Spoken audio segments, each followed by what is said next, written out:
At midnight, Maryam woke up to the sound of faint crying. The house was eerily silent aside from the sobs that seemed to come from the basement. She slipped on her hijab, grabbed a flashlight, and cautiously descended the creaky wooden steps. Each step she took felt like it echoed 1,000 times in her mind, amplifying her fear. When she reached the dark room at the end of the basement, her hand shook as she reached for the light switch.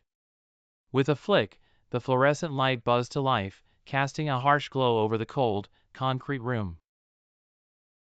In the corner, Maryam saw a little girl wearing a hijab, crying with her face hidden in her hands. Her sobs were heart-wrenching.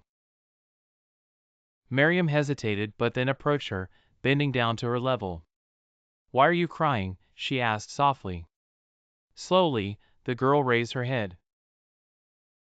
A gasp escaped Maryam's lips as she saw the girl's face, a grotesque mask of scars and hollow, piercing eyes. Maryam's heart pounded as she stumbled back in terror, dropping the flashlight. It rolled away, casting wild shadows across the walls. Panic overtook her, and she turned to flee, her footsteps loud and frantic. She could feel the girl's presence behind her, the sound of soft footsteps in the darkness growing closer. As she reached the top of the stairs and fumbled for the door handle, she felt a cold hand brush her shoulder.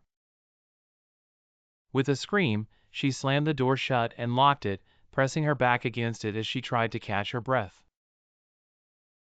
The cries from the basement ceased, but Maryam knew the haunting presence would stay with her, forever lurking in the dark corners of her home.